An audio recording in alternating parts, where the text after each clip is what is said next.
Welcome to Jack Theory for the week. I have been playing a lot of games recently in the new meta, and one of the things I have gotten the most experience with right now have been these stupid things. Challenger cards. All right, they were not going to say particularly well liked by the competitive community when they were previewed, and people have gotten a chance to play with them, and I do not like these things. And I'm going to go in detail why I do not and the problems that they cause in a game of 40K at a competitive level. First off, what is a challenger card? Well, at the start of each battle round, you check to see if either player is behind on points by 6 or more.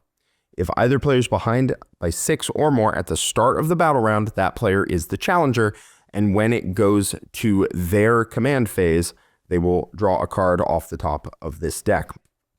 It is a shared deck. Both players can draw from them, but as we'll get into later, that's very unlikely to happen. Generally, one person is the challenger and then will remain so for functionally the rest of the game, but it does recheck every turn if they have closed that gap.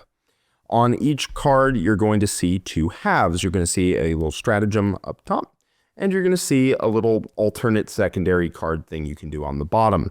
Each one of the cards can score you either flat 3 points or up to 3 points, depending on things you do, or they are a free stratagem that you can do for any unit in your army with very minor exceptions. Now, this sounds like a very minor effect, either 3 points, right, if you take the bottom, and you have to do a specific thing to get those points, or a free stratagem, but it's not one you choose, right? It's not a free strat your army's built around. It's a free strat you rip off the top. This one says your unit can pile and consolidate 6 inches.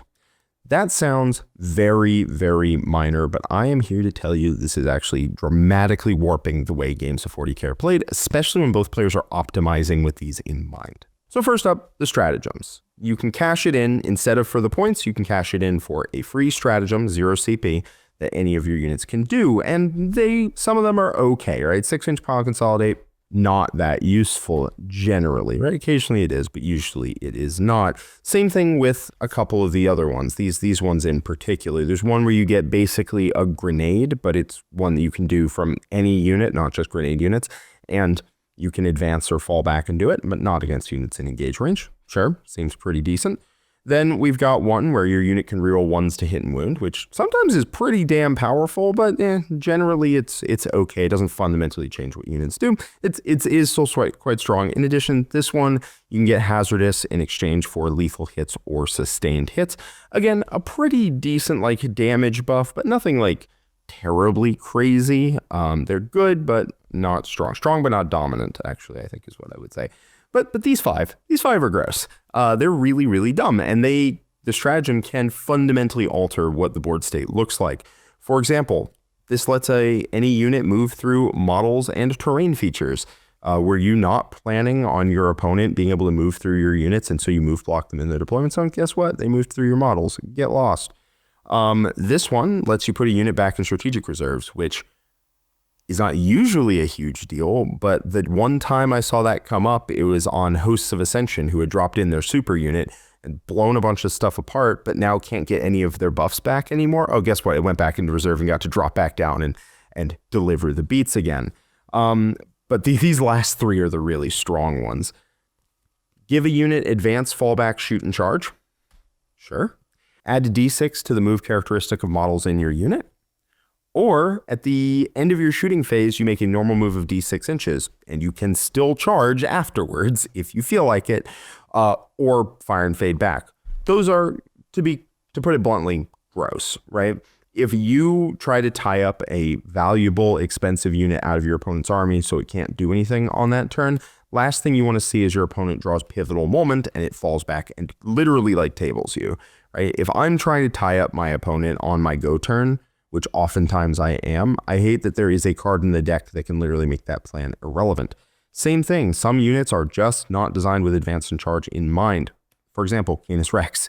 The stratagems generally are only okay, right? They're only okay. They generally don't swing games by themselves. But these 3 on Imperial Knights in particular, Chaos Knights too, you're generally your carefully woven plan looking to block in what Imperial and Chaos Knights can do just falls apart if suddenly they move d6 inches further, run over a unit you weren't expecting, or run through a wall they otherwise couldn't get all the way on the other side of, and then they charge into like the nastiest unit in your army, pick it up, shoot something to death, and suddenly you have an Imperial Knight you weren't expecting like 20 inches away from where it should be because they pulled advance and charge, rolled a 5, moved through a wall they shouldn't have been able to, and then charged you. Right? Or Fire and Fade on a big knight, generally pretty ridiculous. So the strats range from like mediocre to game breaking depending on what unit pulls them. But that's not actually the strong part of the deck, and that's not what I will be focusing on going forward. The remainder of this video will be focused entirely on the bottom half of these cards and what the bottom half of these cards do to warp the game. Because individual stratagems can cause flashpoint moments that are very impactful, but points win games. And it's the points that have caused the real issue. So the bottom half of the card is less sexy than the top, right? The top lets you advance and charge with a unit that otherwise wouldn't be able to do that. Stuff like that. You know, maybe you really want Karn's unit to go an extra d6 inches on top of his advance and charge, and he suddenly goes 23 inches downtown and charges. And that's gross enough, but if that was the only thing that these cards did, they wouldn't be getting a whole video about them. I would just occasionally, once in a while, get mad about them on stream when my opponent pulls them. But the real issue is the points. So on the bottom of these cards, there's a little secondary thing that you can do in order to get up to 3 points. And they range from free, right? Have units in different zones on the board. And you get a point for each. Your deployment zone, 6 inches of the center, no man's land, your opponent's deployment zone. So you get a point for each up to 3. If you have a unit in the center, a unit in no man's land, a unit in your deployment zone, 3 points. That's free. That is just 3 points deposited directly into your bank account.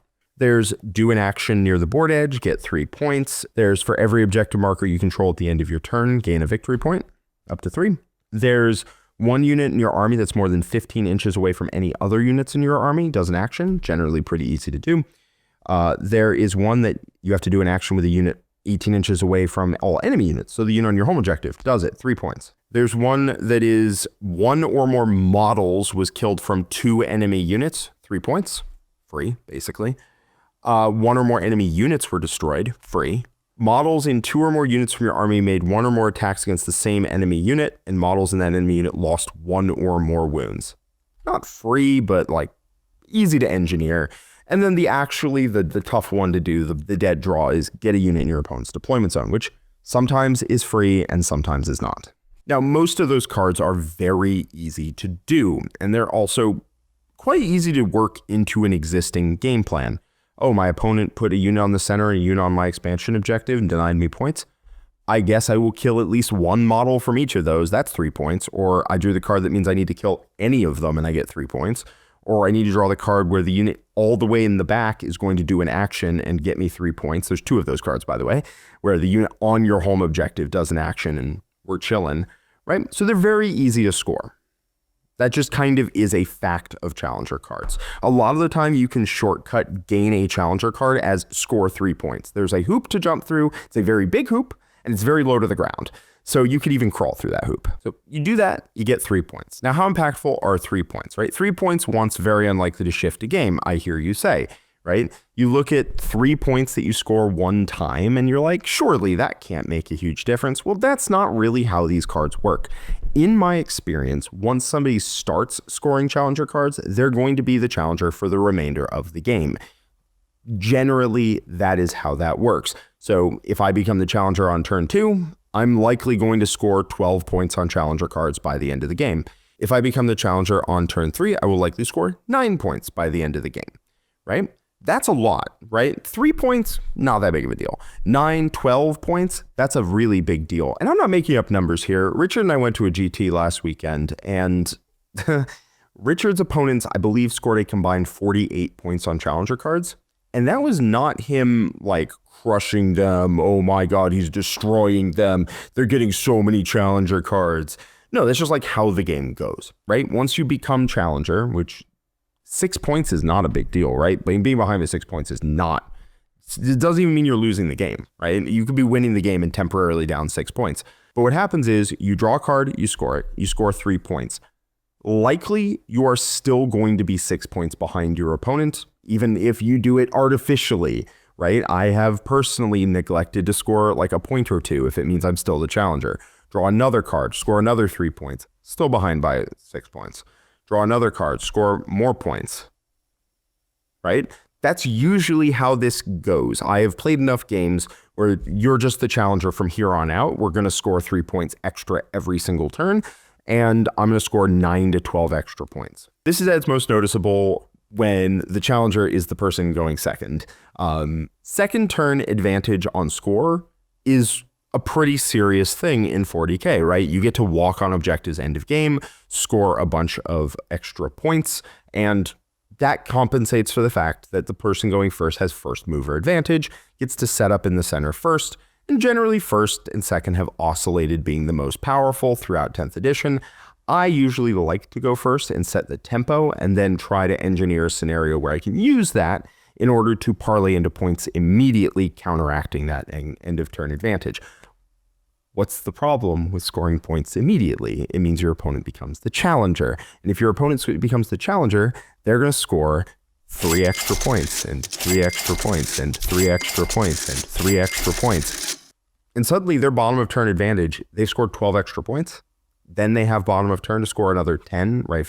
If you give them a 5 and then they give you a 5 and then you give them a 5 and then they give you a 5 and then they get a 15 at the end of the game, right? That's 10 extra points. And then they scored 12 extra from challengers, and lo and behold, they just scored 22 extra points because they were going second. And I know what you're saying, anyone can be the challenger. Well, that's not usually how it works. Challenger cards are heavily tilted towards the player who is second in the turn order, not least of which because they know exactly how many points you have going into their turn, but you don't know how many points they have when you take yours. So a common play pattern that will happen on turn 1, because you do not want your opponent to be challenger going into turn 2. That's just 12 extra points. Have fun with that. So you don't want that to happen. So a common play pattern is I will turn 1, I'll look at my secondaries and I'll be like, okay, I can score that one for 5 and that one for 2. Okay, so what I'm going to do instead is I'm just not going to score the 1 for 2, because if I go up 7 and then my opponent draws engage on all fronts, neglects to score the other one, challenger. So I don't want to do that. So I'm not going to go up 7 over my opponent on turn 1. I'm going to discard the one that gives me 2 points, and I'm only going to score the 5. And then my opponent looks at theirs and they go, extend area, and just scores 9, right? Like, they know they're not giving me a challenger card when they score both their cards. They know that. But if I see extend area, I got to be like, oh man, am I scoring both of these? Am I going to? Like, I kind of have to, right? Like, maybe I don't go within 3 inches of the center, but am I giving up 5 points for this? Boom, they're challenger from turn 2 on, right? Because they'll score a 3-point secondary card. What will happen, right, if I do that, I score 9 points on secondaries turn 1. They draw their cards and they see a card that's tough to score, but would score them 4 points. Okay. And a card that's like mediocre to score, like recover assets or something, they'll score them 3. And they'll be like, I'm not scoring that one. It's fine, whatever. I don't care. I'm going to score the one that gives me 3. I'm 6 points behind you exactly. Going into turn 2, I have to have a unit more than 18 inches away from you, and I get 3 points. Woo! So that's a real problem, right? Me going first, I am twice so far. What I have done is I get marked for death, which you can choose to pick your own target, right? Your opponent picks 3 units.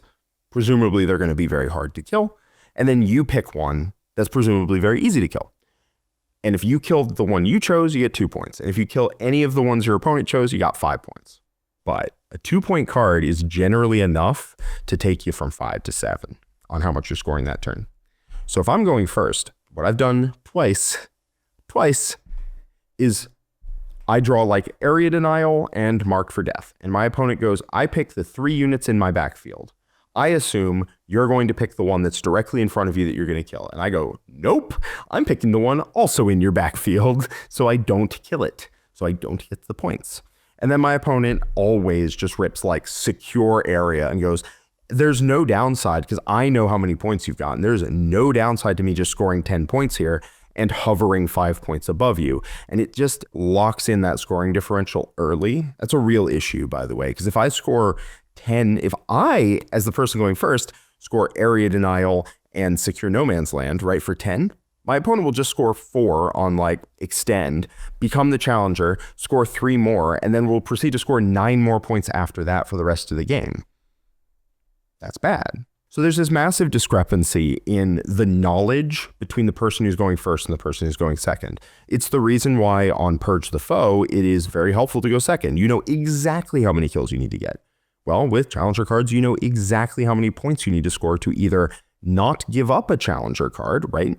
Staying exactly 5 points ahead of them as the person going second, or to exactly score a challenger card as the player going second. You know exactly what the numbers are. You can tailor your turn to hit exactly the number you need, whereas the person going first does not have that information and is flying blind. In addition, both players can deny the opponent primary, right? Run a unit onto an objective, deny the primary, and your opponent scores fewer points. Unfortunately, those also aren't equivalent between the person going first and the person going second. If I am the person going first, and I deny your points, you're the person going second, I deny your points, you score 5 fewer points. Immediately as soon as your turn is over, you will score a challenger card because I denied your primary. Because the way it goes is my turn, then you score your primary, the battle round isn't over yet, you score your decreased primary, then the battle round checks to see if you're behind by 6, and you immediately score a challenger card. But it doesn't go the other way around. If you're the person going second and you run a unit onto your opponent's objective, they will get a challenger card in 2 turns, not just 1, because you run your unit on, then the game checks to see if someone's the challenger. It says, nope, nobody's the challenger. You're still even. Then you go, then your opponent scores decreased primary. Then maybe they don't deny your primary or whatever. So they've scored decreased. Then after that battle round, it checks again to see if someone's the challenger, and they become the challenger off that. So it is pretty nasty that if you're the player going first, if you deny your opponent's primary, they immediately become the challenger, immediately get a challenger card, immediately make a bunch of that points back, and then go on to get those points for the rest of the game.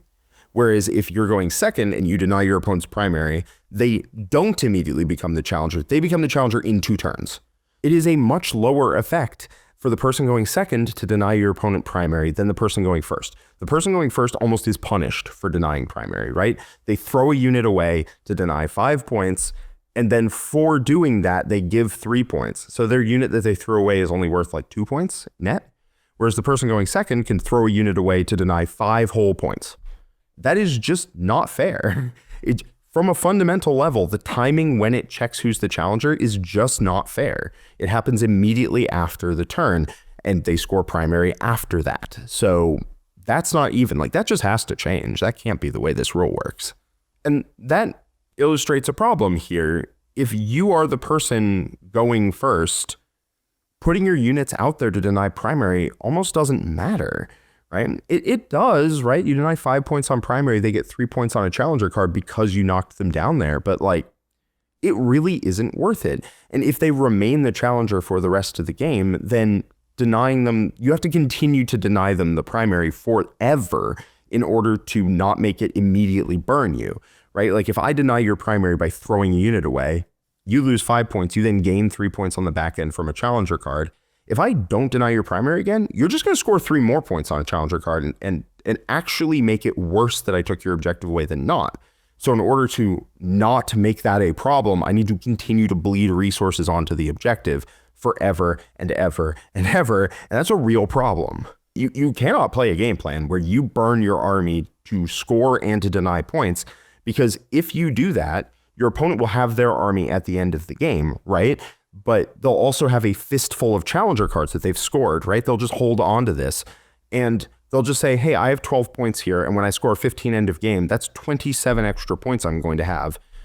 I've witnessed multiple games where an opponent is pinned deep in their deployment zone, never able to leave. They score only the cards that they can score from there. They hold their home objective and nothing else, but they're going second and their challenger cards in play. So they won.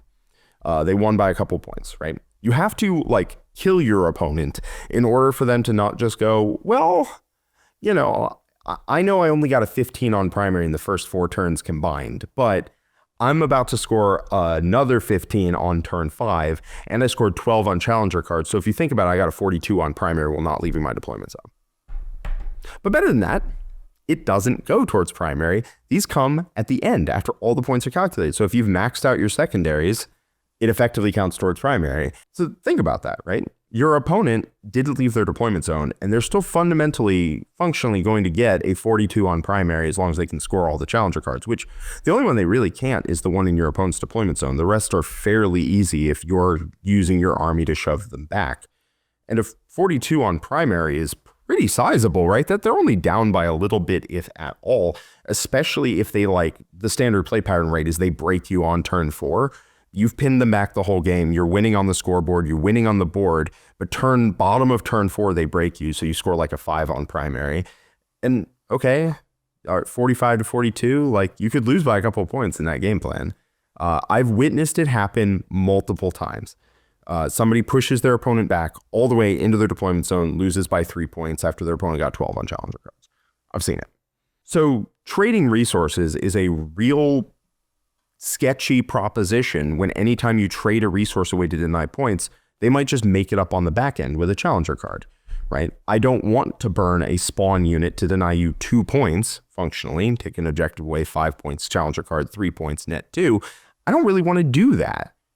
But if I'm going first, I have to do that. I have to force a differential, and it has to be a differential of more than 6, because if you're going first, what do you call a person going first with 6 points more than their opponent? Losing. That's what I call them. They are a person who is currently losing. Their opponent has bottom of turn, and that usually, if there's some trading going on, is usually worth 10 points. So a person who's up by 6 points while going first is the loser and should not be giving up challenger cards to their opponent to score more points. But you have to do that, because if you hover in the 1 to 5 point advantage range, you're losing. You have to drive the scoreboard up higher. But then it just softens the blow every turn. Oh, 3 more points and 3 more points and 3 more points. And if you slow down, you're going to lose because they have bottom of turn and they're just going to walk onto objectives and get a 15 at the end. Not a fun play pattern, I can tell you. To carry on the theme that the loser can be giving up challenger cards to their opponent, only about 50% of the time has the person drawing a challenger card, in my experience, been the person who is losing the game. That is, by the way, I think the strongest damnation you can give to these things, the most damning fact about it. About half the time, the person I'd say who is winning the game is also drawing a challenger card. Or they're going into a turn where they're going to table their opponent and they're like, well, I've been a real good boy. I'm behind by 6 right now. A challenger card. And then they brutally table their opponent while drawing challenger cards. It is not okay because their opponent can't ever take their foot off the gas, because this just forces the game back to even, right? If you're up by 6, it is a passive effect forcing the game back to even. But even isn't even for the person going second. Even is winning, right? Even is winning for the person going second. So a mechanic that forces scores close as the game develops, that is inherently slanted towards the player going second, is insane. It's just an insane thing to think about. The person going second is the one who gets to control who gets challenger cards. And they're also the person who benefits most from points being close as the game continues. Because at the end, they're just going to score 10 points, score a challenger card, score their secondaries, and win. This puts a real problem on the person going first, and it's exacerbated by the way that you interact with these. There are 3 states you can be in when you are ahead on points in a game of 40K. You can be ahead by 1 to 5, right? That's first gear, right, in your car. You're ahead by 1 to 5 points. If you're in second gear, you're ahead by 6 to 10, right? 6 to 12, something like that. And third gear is you're ahead by 20, right? You're ahead by a lot. Here's the problem. What you call a person in first gear going first is losing. That's what they are. They are losing currently. They're going first. They're ahead by 1 to 5. That's losing, as I see it. So you can't stay there. That's losing.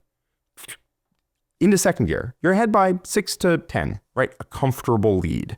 Well, the problem is that is the worst number on the chart. You can't stay there. You cannot stay in second gear as the player going first, because not only are you not ahead by enough to win, you're giving up a challenger card every single turn, which will mean that this game plan is completely untenable.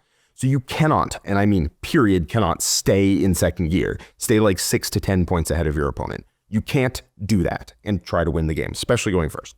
Not possible. Third gear is where it's at. But here's the problem with third gear. First off, you are still giving up challenger cards every turn. I have seen leads melt into like they never were, like mist in the morning, right? I have seen leads of like 25 points go to sleep with challenger cards existing, right? I'm ahead by 30 points going into my opponent's bottom of turn 4. Oh my God, I might lose. Like, I legitimately might lose. They deny a couple primary, score a challenger card, and then they score 15 end of game, score 2 secondary, score a challenger card. Oh, look, they won. Right? That's bad. You can't let that happen. So you do have to stay there, right? You have to stay 20 to 30 points ahead of your opponent in order for this to be a thing. But here's the problem. Both players are going to start even, right? In zeroth gear in this analogy. So the person who's trying to get to third gear, unfortunately, you can't just jump there, right? You can't just go right to third gear and then start going. From there, you can't start in third gear. You have to start in first. So when you go to first, you have to go to second and then go to third. But the problem is, remember, as I said, you can't stay in second gear. You cannot stay there. So you have to go from first to second immediately to third. But that's hard because the gears analogy here relies on how many points ahead you are than your opponent. And your opponent is now going to start spawning 3 points every turn when you go to second gear, right? So you go first gear to second gear, your opponent scores 3 extra points. You need to drive a differential up to like 20 while your opponent is getting 3 extra points every turn. I have seen so many games where they go from first gear, where they're losing currently, up to second gear, and then they get stuck there because their opponent is just spawning in tons of extra points every turn. And I know 3 points a turn doesn't sound like a lot, but it is a lot. It is actually a lot. If we're scoring roughly even on primary and secondary, we're going to be in that 1 to 5 band. If you start trying to push it above that, it's very tough to force a differential when your opponent scores 3 points for breathing. It's a really hard thing to do unless you're just wrecking them. And if you're wrecking them, then you get to go up to third gear. But that's very hard. As I said, I've seen so many people stall out in second gear there and be unable to push up. But if you're going first, you can't allow it to drift back to first gear because you are losing there too. So that's a bad dynamic.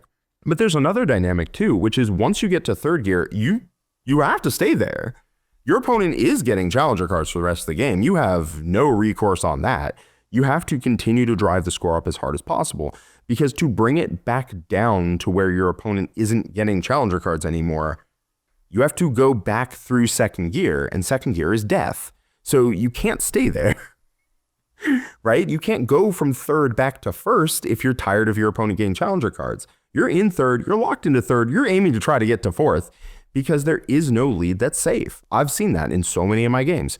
I'm ahead by 35 and I still feel like I have to cycle cards and I have to drive the lead as fast as possible because if I take my foot off the gas even a little bit, right, and I try to focus not on points but on board position or whatever, if I take my foot off the gas by a little bit, my opponent will score as many points as possible, drag it back down into gear 2 where we'll sit forever until they eventually win. It's a real issue. It is a real, honest to goodness issue. But the other thing is that there's more. There's always more with challenger cards. If you're in first gear and you see that you're starting to drift towards second, where you're, again, death cannot be there. You cannot stay where you are just barely giving them challenger cards. It's awful. You can't do that. You start drifting towards second gear, you pull the brakes on your point scoring, right?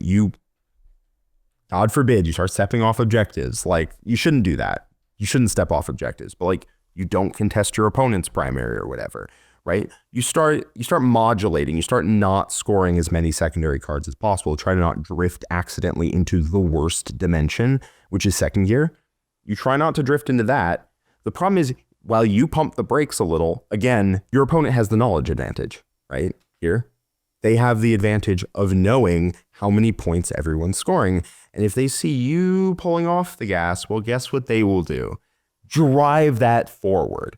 So it's like a race where you're trying, like they're trying to stay just behind you and coast the entire way and then pass you at the end. And you know they will get a burst of speed at the end. You know that. But the problem is if you pull ahead, they just like deploy a grappling hook and lock onto the back of your car. And then you just like dragging them along as you try to score points. But if you back off, suddenly they just drive way ahead. And they're like, all right, cool. I'm going to go up by 20, right? Because I'm going to deny all of your objectives and I'm going to score all my secondaries because you took your foot off the gas. I'm now going to drive what could have been like maybe we pull back to even. I'm going to drive it to I'm 10 points ahead. But I'm the person going second. So I'm not going to get punished for that until 2 turns later. And at that point, they might be 20 points ahead. And then your challenger cards as the person going first aren't going to make up the difference because you're going first. So you don't have the bottom of turn primary to just like staple to the secondary cards, to staple to the challenger cards and pull ahead at the end of the game. The dynamic has gotten really, truly bad for first versus second turn. Actually, let me put it this way. I played Richard this weekend and I played a good friend of mine, Tucker, who's very good at GSC, and he's the one who actually won the event this last weekend. I was going second into Richard, which meant I won. Straight up, I won because I won second and I scored challenger cards. I did. It's a game mechanic. You have to interact with it, right? There's nothing wrong with that. Hate the game, not the player or whatever. But yeah, I won because I was going second, and second is a massive advantage right now. Like a truly massive advantage. Richard tried not to give me challenger cards. I got 9 points on them. Let's go. My first couple turns flopped like horrendously. Like I just rolled really low on stuff, left some things alive I really shouldn't have. And I gave up probably like 15 points off that, right? Between missed secondary cards and giving him primary when I was trying to deny it. I lost like 15 points differential between the two of us. It didn't matter. I was going second and I could make that up with challenger cards. And I did. I got 9 points. I won by 1. I managed to pull off a play right at the end of the game where my unit advanced forward, shot, fire and faded onto 2 different objectives, took it away. So I got the 15 and then I could do cleanse, and I could do my challenger card for 3, right? And I won by 1, but I scored 9 points on challenger cards. A mechanic, by the way, that I got 9 points for doing nothing more than losing. That's it. I was behind, so I got handed 9 points, then I won. Nobody felt awesome about that particular interaction, I'll tell you. I don't enjoy receiving challenger cards, and Richard certainly didn't enjoy me getting them. But then I turned around, and the following game I played into Tucker, and he's playing Genestealer Cult, which is a bad matchup for Eldarf. It just is what it is. But if I go second, the second turn advantage is sizable enough. I think I might even be favored there. Actually, because he has to start burning units just to try and hold my points down as I'm perfectly willing to just coast to the end of the game, right? If I go second turn advantage might make that horrible matchup favored. It's possible. I don't know. I went first. And me going first, unwinnable. Unless he makes a huge mistake, and he was not going to do that. Unwinnable. So, cool. I had to rush him down, essentially, is what it looked like. So he scored 9 points on challenger cards. And guess what? He won by 7. Cool. In a game of a very good player against a very good player, the person going second in any matchup that isn't immediately brawling from the word go is just pretty favored for the person going second now, unfortunately, because it's completely on the person going first to make the first move and to make things happen. And then as soon as you do, it rewards their opponent with a ton of points for it. It's a real issue. So yeah, that's not fun. As I said, I've witnessed many games where the game came down to who scored the challenger cards, which is basically in the person going second's control. Richard's opponent scored 48 points on challenger cards. I was kind enough to myself and I didn't count. I did not count how many points my opponents got total, but it was probably a lot. Yeah, I think in my last round, my opponent got 9 points on them. I make a conscious effort to not go ahead of my opponent by 6 points on points on turn 1. because you cannot let your opponent get a turn 2 challenger. That's 12 points right there. And that will just lose you a game for sure. So, I mean, I played a game in a practice game where I was going second and I got to literally sit as my opponent tied himself in knots, trying to figure out how to deny my points without denying me points. Because if he denied me points, I will just get points, and then I will kill the units that he denied me the points with, and then I will just get more points as the game progressed. I hate this. I really just, from the bottom of my heart, I hate these things. I hate using them. I hate having them used against me. I just hate what they do to the game, honestly. I really hope that they just go away, or tournaments stop using them, or whatever, because I am sick of having the game decided by the first turn, second turn, roll off a lot of the time into other good players. Just not fun. And that's my opinion on it. I will end with one last thing, which is that I think they're also really bad for teams as well.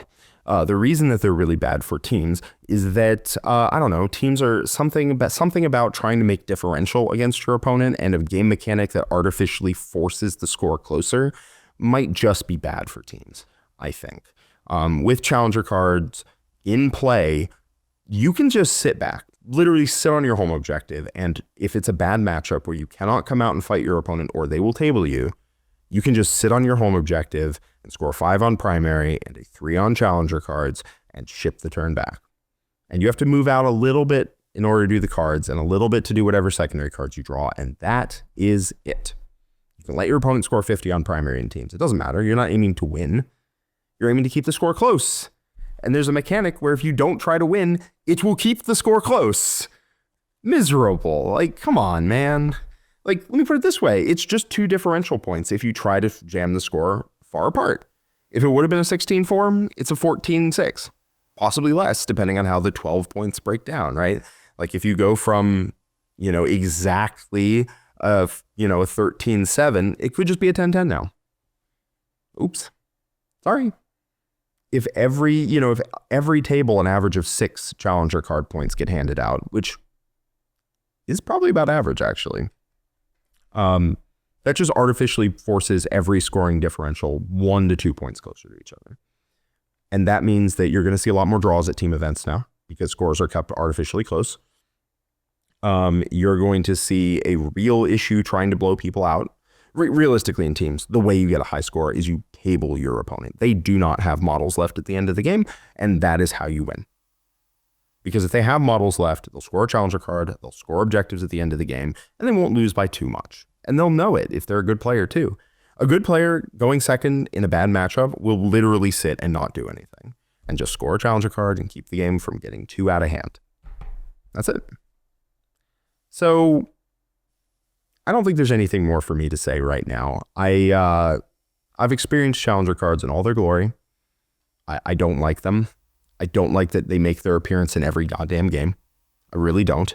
At least the 20 points at the end that you could score on a secret mission. Well, if you're going second, you could just score 15 on primary a lot of the time. Secret mission, sometimes you couldn't, but oftentimes it's only plus 5 points, right? But you would see it like once every 10 games or something, your opponent would take a secret mission, and occasionally they would even hit it. And that was an amazing feeling. I didn't love the mechanic. I didn't think it would get worse. But you didn't see it every game.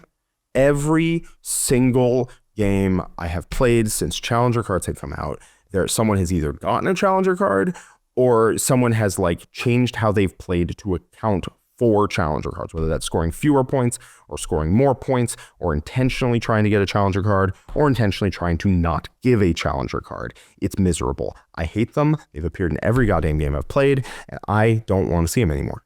I don't think catch-up mechanics belong in match play. I just don't think that they do. They've had them since the start of the edition. The start of the edition is when they were at their best. Gambits were useless, god-awful, terrible rules, and they never worked. I've never seen them work, and whatever. They didn't exist. Then there were secret missions. Secret missions would occasionally be very, very good, but we'd only see them every so often. Now there are these. And these things, challenger cards, you see them all the time. I hate that. I don't think catch-up mechanics belong in a serious competitive game, I think if you want to not be losing, you should try to change your game plan and start winning instead. That's my personal opinion. I think if you are behind on points, if you are losing, then you should change. You should start trying to play better. Maybe you can capitalize on opponents, mistake. Maybe they left you out of position. You can capitalize on it, right? But if you're playing worse than your opponent and you're losing, you should continue to lose. That's how that works. You shouldn't just get handed points because you're losing, right? I just don't see the utility there. I see the utility of the blue shell in like Mario Kart, right? I see it where you want your little brother who has no chance of winning to still feel like they're in the game. But that's not really what these are, right? Like, this is not, I'm playing Mario Kart with my little brother who can't steer. 6 points is ridiculously close.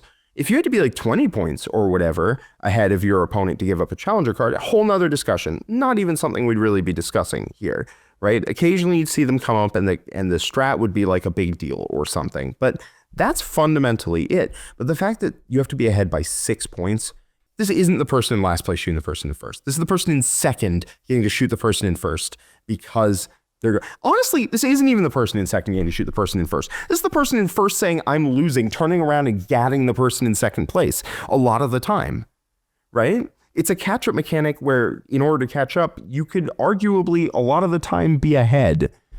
That fundamentally should not exist, and I will be the happiest boy possible when these things inevitably get just thrown away and don't exist anymore, man. I'm done with them. Really, really am. I don't like them. This is the crash out I promised all of you guys, I suppose, because I just hate this mechanic top to bottom. I hated it when it got released, and I hated it when it got previewed, and I still hate it. I hate it more, actually, because I didn't realize how weird and like counterintuitive it was going to be as well. I just thought it would be like something I didn't like on like an ideological level, right? I don't like catch-up mechanics because I think you should have to play better in order to win games of 40K. Not, the person in first place is going to get challenger cards. Whatever. It is the game. You will have to plan for it. You will have to play around it. And hopefully at some point, GW sees fit to remove it. That is my hope. And, if you are at Games Workshop currently, if you have a hand in writing the rules and you are watching this video right now, please just say they're not for match play. Like, can we just please do that? I would appreciate that ever so much. Thank you. Bye-bye.